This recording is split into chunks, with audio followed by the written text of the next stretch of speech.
នឹងបានព្រះអង្គទ្រង់ត្រាស់ថាណាអ៊ីថៈមោតតេពេជមោតតេ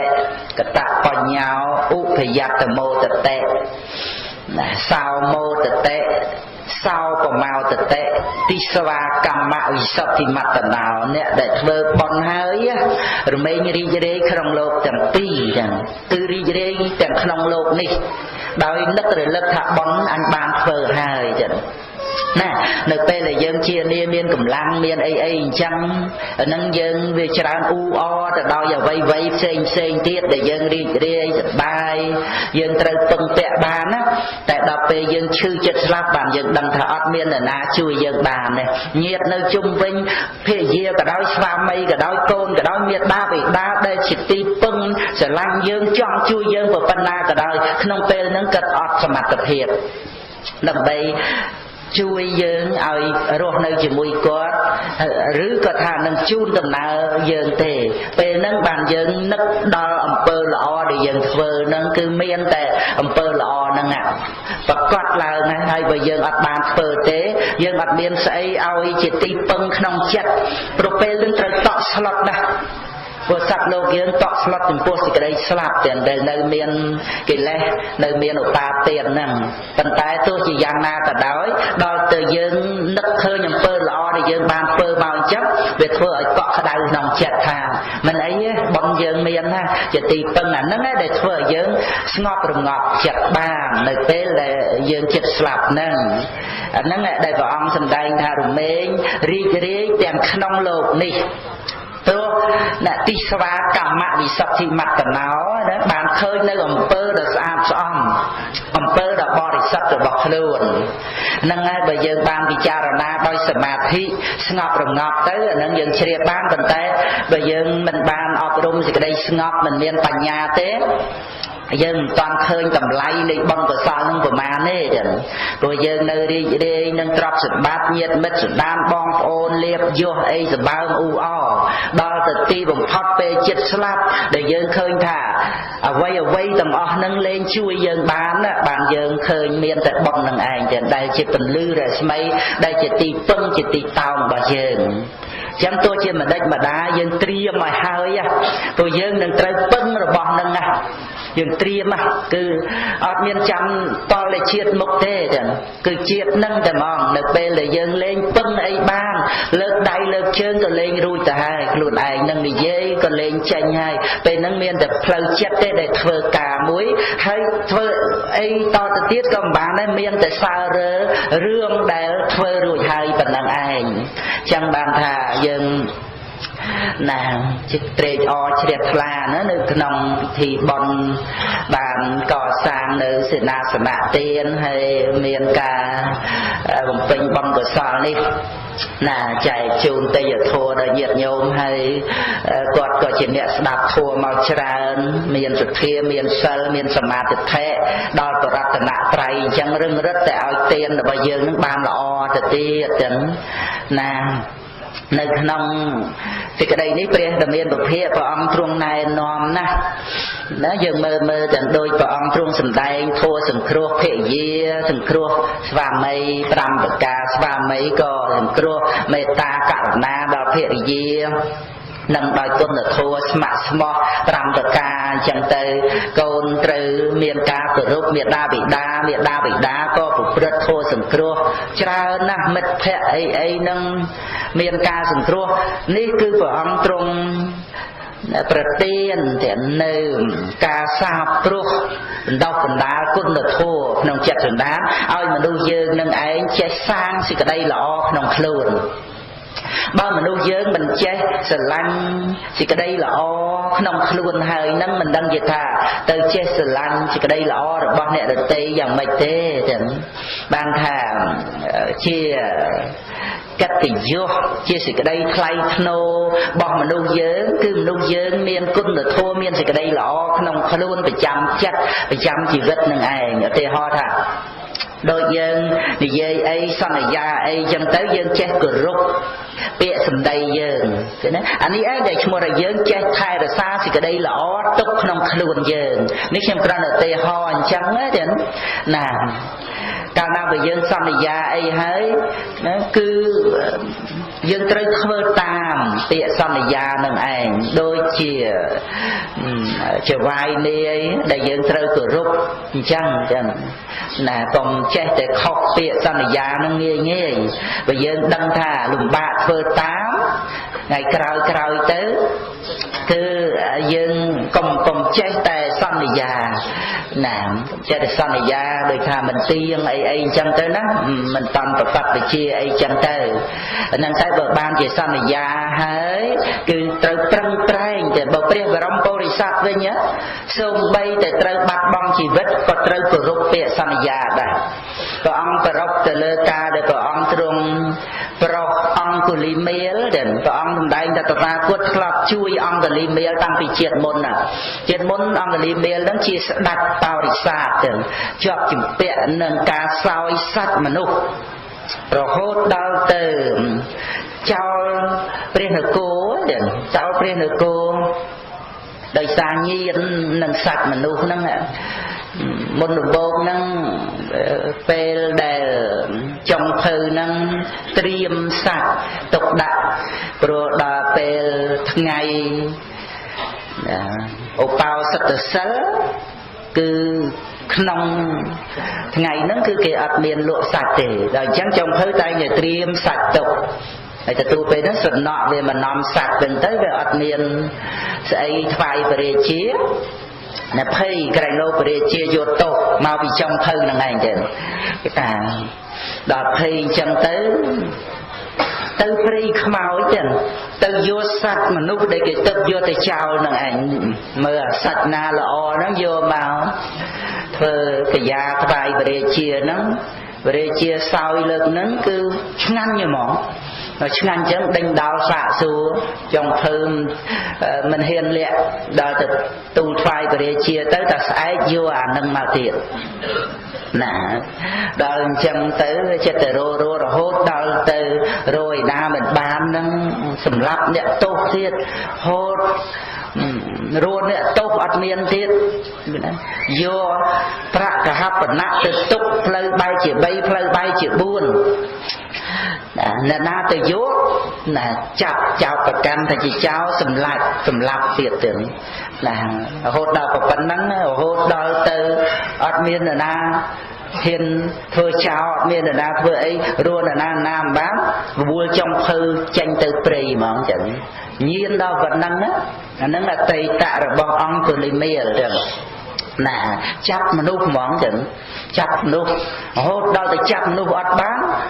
ឲ្យចុងភៅនឹងដាំទឹកពុះព្រះរាជានឹងលេងចុងភៅខ្លួនឯងហ្នឹងឯងណារហូតនៅអ្នកឯងក្នុងព្រៃពេលមួយនឹងឯងចាប់ព្រះបរមពុរិស័ទណាពេលមួយស្ដេចបរិស័ទនឹងចាប់ព្រះបរមពុរិស័ទធ្លាប់ជាមិត្តភក្តិទៅរៀននគរតកសិលាជាមួយគ្នាទៅចាប់បានអញ្ចឹងទៅព្រះបរមពុរិស័ទនឹងក៏បាននិយាយថាណាសូមឲ្យយើងទៅថ្វាយបង្គំលាព្រះមេដាព្រះបិតាហើយនឹងបានស្ដាប់ធម៌ដែលមានបុរាណណាចារនឹងបានប្រកាសតមកនឹងថាជាព្រះពុទ្ធដីកានៃព្រះសម្មាសម្ពុទ្ធកស្សបៈអង្គមុនតែបានប្រកាសសម្ដែងអញ្ចឹងគឺថាមានការប្រជុំត្រូវស្ដាប់នៅធម៌ហ្នឹងហើយនឹងបានលានៃការថ្វាយបង្គំព្រះមេដាបិតាលាហ្នឹងអញ្ចឹងទៅស្ដេចបរិស័ទហ្នឹងក៏នឹកថាធ្លាប់ជាមិត្តភក្តិអីអញ្ចឹងមកក៏ឲ្យទៅទៅមកវិញក៏មកមិនមកក៏ហីទៅព្រះបរមពុរិស័ទធ្វើកិច្ចការងារហើយព្រះអង្គយាងមកវិញដែលព្រះអង្គជាព្រះរាជាបុត្រណាយាងមកវិញដាច់បរិស័ទនឹងអស់ចាហ្មងថាមកនឹងអត់ដឹងទៅមកងាប់ទេចឹងយើងលេងឲ្យទៅហើយនៅមកវិញបានព្រះបរមពុរិស័ទថាយើងមកនោះមកដោយការគោរពសន្យាអ្នកឯងមិនមែនបានថាលេងយើងទេណាយើងសូមទៅនឹងសន្យាថាមកវិញទៅតើយើងសូម្បីតែជីវិត ក៏លះបង់ដែរដើម្បីគោរពពាក្យពិតរបស់យើងមិនមែនដូចអ្នកឯងគ្រាន់តែអាស្រ័យការបរិភោគត្រូវសម្លាប់មនុស្សនោះទេព្រះអង្គពោលប៉ុណ្្នឹងឯងទៀតដែលធ្លាប់មានឧបនិស្ស័យមកណាស្រាប់តែស្លុតទន់ជង្គង់លុតគ្រប់ហ្មងទៀតគ្រាន់តែឮពាក្យប៉ុណ្ណឹងឮពាក្យថាសូម្បីតែជីវិតក៏យើងលះបង់ដែរដើម្បីរក្សានៅពាក្យពិតមិនដូចអ្នកឯងគ្រាន់តែការបរិភោគចាំបាច់ទៅសម្លាប់គេនោះទេណាស្លុតនឹងទង្វើរបស់ខ្លួននឹងហើយក៏សូមអវាទព្រះបរមពុរិស័ទទូលមានព្រានប្រដៅទៅសន្យាថាឈប់ធ្វើអញ្ចឹងទៅព្រះបរមពុរិស័ទនាំទៅកាន់នគរវិញទៅប្រកាសនិមឺនមុខមន្ត្រីអីហ្នឹងធានាព្រះរាជារបស់អ្នកហ្នឹងនឹងបានគ្រប់គ្រងនគរដោយល្អតទៅហ្នឹងបានព្រះសម្មាសម្ពុទ្ធព្រះអង្គប្រកាសថាគាត់ធ្លាប់ជួយអង្គលីមេលនឹងពីដើមមកអញ្ចឹងជាឧបនិស្ស័យរហូតមកជាតិចុងក្រោយហ្នឹងព្រះអង្គក៏ប្រោសអង្គលីមេលនឹងបានអញ្ចឹងនេះគ្រាន់តែចង់បញ្ជាក់នៅក្នុងចំណុចដែលថាយើងដែលរស់នៅក្នុងកំណើតជាមនុស្សហ្នឹងយើងអាចសាងគុណធម៌សាងសេចក្តីល្អក្នុងជីវិតយើងបានច្រើនមែនទែនណាចឹងបានច្រើនមុខណាច្រើនបែបណាស់ដោយទានក៏យើងអាចធ្វើបានដោយសិលប្រព្រឹត្តល្អដោយកាយក៏បានដោយវាចាក៏បានអប់រំទូលមានចិត្តក៏បានចម្រើនបញ្ញាក៏បានហ្នឹងនោះយើងនឹងពិសេសត្រង់ដែលអាចចម្រើនទៅដោយចំណេះដឹងនិងគុណធម៌នឹងឯងបានថាព្រះរាមានុភាព្រះអង្គទ្រង់រំលឹកដាស់តឿនឲ្យមនុស្សយើងនឹងប្រញាប់ក្នុងការសាងសេចក្តីល្អជាគុណធម៌ហើយអត់បាត់បង់ទេទាំងសន្សំមួយជាតិហើយមួយជាតិទៀតរហូតដល់ទៅបានជាព្រះអរិយបុគ្គលណាផ្លូវចិត្តនឹងមានការតបស្នងអញ្ចឹងបើរឿងរូបកាយអត់ទេទាំងយើងទំនុកបំរុងប៉ុណ្ណាថែសាបណ្ណាក៏ដោយត្រូវឈឺក៏ឈឺត្រូវជារាក៏ជារាហើយទីបំផុតក៏បែកធ្លាយទៅអត់មានការតបស្នងអីសងត្រឡប់មកយើងវិញទេហើយបើយើងអត់បានជ្រួតជ្រាបអំពីការអប់រំចិត្តអំពីប្រយោជន៍នៃការអប់រំចិត្តនឹងទេយើងគិតទៅពីរឿងរូបកាយនឹងដោយច្រើនដោយនិយាយប្រៀបធៀបអំពីរឿងដែលថាទំនុកបំរុងជាមួយតែនឹងនាងទី4នឹងដែលស្រឡាញ់ណាស់នោះប៉ុន្តែគេមានព្រមស្លាប់ទៅជាមួយណានាងទី1ឯនេះសោះដែលព្រមស្លាប់កំដរទៅហ្នឹងណាប្រៀបអំពីរឿងណាតាមពិតផ្លូវចិត្តដែលយើងបានវឹកហាត់អប់រំប្រព្រឹត្តទៅនៅក្នុងបុណ្យកុសលឯនេះសោះណាដែលកំដរជីវិតរបស់យើងចាកលោកនឹងទៅដែលយើងត្រូវប្រាត់ប្រាស់គ្រប់យ៉ាងទាំងអស់អាហ្នឹងត្រឹមតែញាតិញោមបងប្អូនប្រិយប្រុសទាំងអស់ដែលនឹករលឹកអញ្ចឹងណានឹករលឹកថាការដែលយើងនៅសុខភាពល្អមមតំកម្លាំងពលំវ័យអញ្ចឹងទៅបច្ចុប្បន្នហ្នឹងវាអាចបិទបាំងអនាគតណាធ្វើឲ្យយើងនឹកឃើញថាហាក់ដូចជាមានទីពឹងមកមុនហើយអញ្ចឹងប៉ុន្តែថ្ងៃណាមួយពេលណាមួយនឹងមកដល់ជាពិតប្រកបសម្រាប់ជីវិតរបស់យើងយូរក្តីរហ័សក្តីទៅតាមហេតុការណ៍ដែលយើងត្រូវអស់ជីវិតនឹងជាងការយើងដឹងខ្លួនមុនយូរជាងការក៏ភ្លាមហ្នឹងអញ្ចឹងគឺពេលហ្នឹងគឺយើងត្រូវសើរើរកទីពឹងហើយដែលយើងមិនអាចទីពឹងអ្វីក្នុងโลกនេះបានគឺយើងត្រូវទីពឹងអ្វីដែលសម្រាប់ការពារជីវិតរបស់យើងចាកពីโลกនេះទៅនេះណាដើម្បីកុំឲ្យវាមានភ័យកុំឲ្យវាមានបាបកម្មពីវរាកុំឲ្យវាមានសេចក្តីទុក្ខលំបាកដែលយើងតក់ស្លុតហ្នឹងគឺយើងមានតែបុណ្យដែលបានធ្វើហើយជាប់នឹងចិត្តហ្នឹងដែលជាទីពឹងតទៅដូច្នោះឯងហ្នឹងណាដូច្នេះនៅក្នុងសេចក្តីនេះខ្ញុំប្រកាសឲ្យបាទរៀបរាប់អូហែមកក៏ប៉ុណ្ណឹងចុះនមោមក50នាទីណាដើម្បីបានឱកាសពេលវេលាទុកឲ្យ លោកសប្បុរសណាមានលោកកន្ទាវអ្នកអញ្ញាអីហ្នឹងឮមកទាំងឲ្យរួមទៅដោយតែដំអីផងក្នុងពិធីបុណ្យនេះអញ្ចឹងមានឱកាសដើម្បីបានរីករាយជ្រះថ្លាក្នុងការធ្វើទានទាំងក្នុងជីវិតណាដែលមានឱកាសអាចសាងសេចក្តីល្អទុកក្នុងចិត្តសន្តានបានទាំងសេចក្តីថ្លៃថ្នូរក្នុងជីវិតមនុស្សយើងគឺសាងគុណធម៌សាងសេចក្តីល្អនឹងឯងទាំងនេះជាសតិសម្បជញ្ញៈតល់ខ្លួនណាចឹងគឺមិនមែនយើងគ្រាន់តែទទួលយកការស្ដាប់ឬបរតោខោសៈពីអ្នកដទៃណាទេនេះគឺសតិសម្បជញ្ញៈមួយអ្វីដែលស័ក្តិសមនឹងកំណើតយើងជាមនុស្សគឺគុណធម៌ដែលយើងអាចសាងបាននឹងឯងសេចក្តីថ្លៃថ្នូរ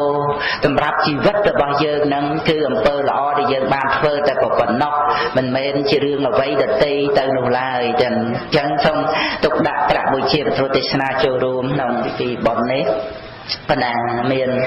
នឹង140,000នេះច្រើនណាស់នៅនឹងណាទៀតហ្នឹងហើយ$8,000ហើយនឹង$8ហើយនៅណាទៀតហ្នឹងណាច្រើនណាស់140,000ញាតិញោមច្រើនណាហ្នឹងហើយ$8ទៀតអញ្ចឹងខ្ញុំប្រកាសបាទសូមចូលរួមទុកដាក់នៅក្នុងវត្តនឹងផងតែធ្វើអីនៅវត្តធ្វើរបងទេទេណាធ្វើរបងណាអញ្ចឹងខ្ញុំកណានេះ$8ហ្នឹងទុកក្បាច់ចុះក្បាច់ខ្ញុំបន្ថែម60,000ទៀតហើយបាន2លានទៀតណាចូលរួមក្នុងការធ្វើរបងវត្តក្រាំងជែកបាន2លានណាទៀតណាសូមបានចូលរួមបុណ្យកុសលជាមួយលោកកន្ទាវលោកអាយដាមអ្នកអញ្ញាណាហើយញាតិញោមបងប្អូនស្រីប្រុសទាំងអស់ទាំងណាអាជ្ញាធរដែនដីអីទាំងអស់ហ្នឹងបាន2លានប៉ុណ្ណឹងសំជាបុណ្យកុសលរួមគ្នាទាំងព្រៃយើងបាន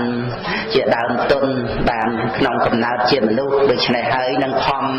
ប្រឹងប្រែងឲ្យរួចផុតពីអបាយភូមិហើយនឹងបានរួចផុតពីសេចក្តីទុក្ខសោកក្នុងវដ្តសង្សារទាំងសូមអនុមោទនា